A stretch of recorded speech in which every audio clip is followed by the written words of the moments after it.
Jika biasanya channel ini membahas konten-konten sejarah yang isinya perang melulu, sampai-sampai ada salah satu penonton yang ngomong kayak gini, sarannya boleh juga sih. Kali ini, Mimin akan membahas mengenai peperangan yang agak berbeda dengan konten-konten sebelumnya, yaitu peperangan untuk memastikan keberlangsungan hidup dari umat manusia. Yang uniknya, tokoh utama dari peperangan ini justru adalah ilmuwan Yahudi dari Jerman, yang di masa mudanya bisa dikatakan tidak setuju dengan Zionisme. Ya, tidak semua orang Yahudi setuju Zionisme. Sebagian percaya bahwa bangsa Yahudi sebagai minoritas bisa bersatu dengan masyarakatnya. Tokoh itulah yang akan Mimin bahas dalam seri kali ini. Singkatnya, tanpa tokoh tersebut, saat ini mungkin manusia sudah menghadapi bencana kelaparan. Di dalam sejarah, kita mungkin mengenal ilmuwan-ilmuwan besar seperti James Watt, Alva Edison, Louis Pasteur, dan sebagainya. Namun, sedikit dari kita yang mungkin mengenal Fritz Haber. Apalagi kalau kamu bukan anak pertanian. Kalau pertanian sampai nggak tahu sih, agak parah namanya. Bagi sebagian orang, Fritz Haber mungkin lebih dikenal sebagai ilmuwan yang mengembangkan gas beracun dalam Perang Dunia Pertama. Sekalipun demikian, ia tetap dipilih sebagai pemenang dari hadiah Nobel. Mungkin kamu bertanya, apa nggak salah? Ngembangin gas beracun, kok malah dapat hadiah Nobel? Penasaran? Masih ingin tahu? Sebelum itu, mohon di-subscribe dulu ya guys. Dan jangan lupa di-share juga ke teman-temannya. Terima kasih. Pada tahun 1868, Fritz Haber terlahir sebagai seorang keturunan Yahudi di kota Breslau, yang saat itu masih merupakan wilayah dari Kekaisaran Jerman. Sekarang, kotanya bernama Wrocław, Polandia. Sejak masa mudanya, ia dikenal sangat menyukai sains, khususnya pelajaran kimia. Namun, karena kekurangan lab kimia di sekolahnya, ia pun sering mengadakan penelitiannya sendiri di kamarnya. Mungkin nggak jauh beda ya dengan anak muda zaman sekarang yang suka riset sendiri di kamarnya. If you know what I mean. Pada usianya yang masih sangat muda, yaitu 22 tahun, ia berhasil meraih gelar doktor di bidang kimia organik dari Friedrich Wilhelm University, Jerman. Suatu bidang yang menurut Hank Green dari Frog Brothers susah guys. Menurut Mimin juga susah sih. Seorang yang berhasil meraih gelar doktor bidang kimia di Jerman dengan predikat Cum Laude pada usianya yang masih 22 tahun, disebut apa lagi ya kalau bukan jenius. Fritz kemudian menikah dengan seorang Yahudi lainnya yang juga nggak kalah jenius. Gadis yang beruntung itu bernama Clara Immerwahr. Ia adalah wanita pertama di seluruh Jerman yang mendapat gelar doktor dalam bidang kimia dengan predikat Cum Laude. Mungkin banyak dari kita ya yang merasa pasangan ilmuwan jenius ini tentunya akan memiliki hidup yang bahagia. Kira-kira hal jenius apa yang akan mereka lakukan?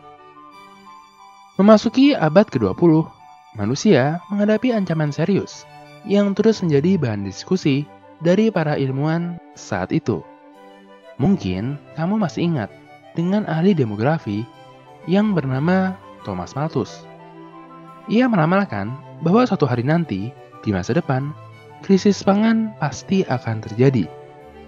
Ia menjelaskan, hal tersebut akan terjadi saat kapasitas produksi pangan tidak lagi mampu untuk memenuhi kebutuhan manusia yang jumlahnya terus meningkat dari waktu ke waktu.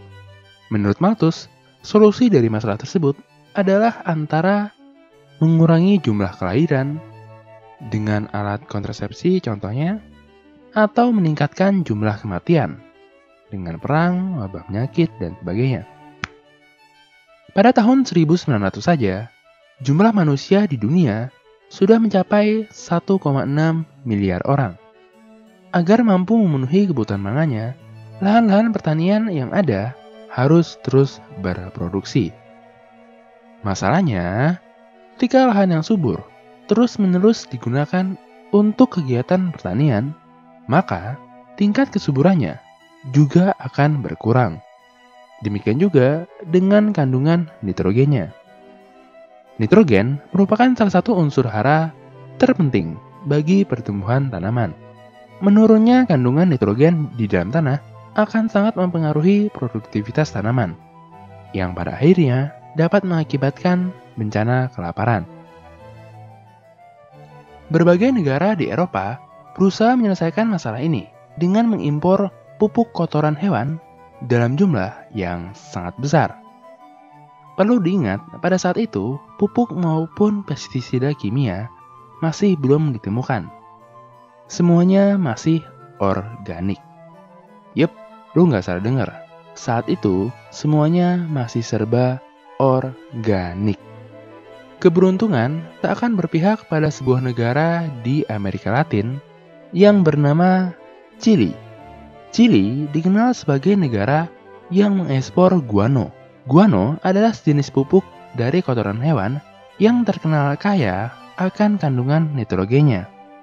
Jadi bisa dibayangkan, saat itu ketahanan pangan dari negara maju sekalipun sangat bergantung pada impor kotoran hewan dari negara lainnya.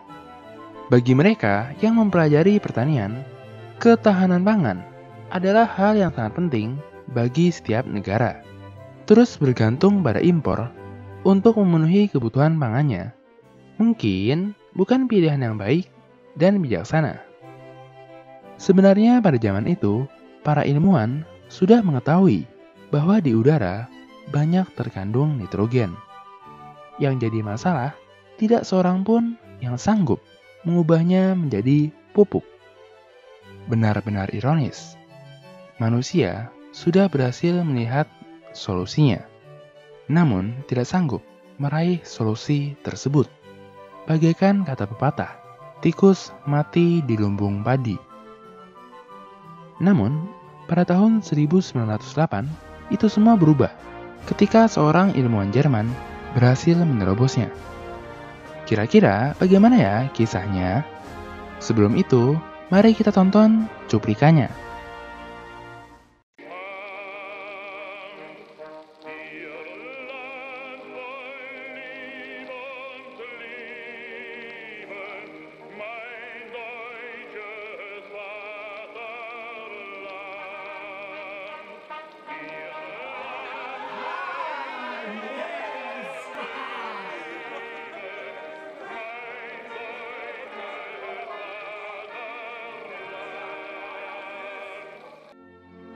Hai, bantu kami dalam memproduksi lebih banyak konten sejarah dengan mengklik tombol subscribe. Dan jangan ragu untuk memberikan saran, komentar, atau pertanyaan.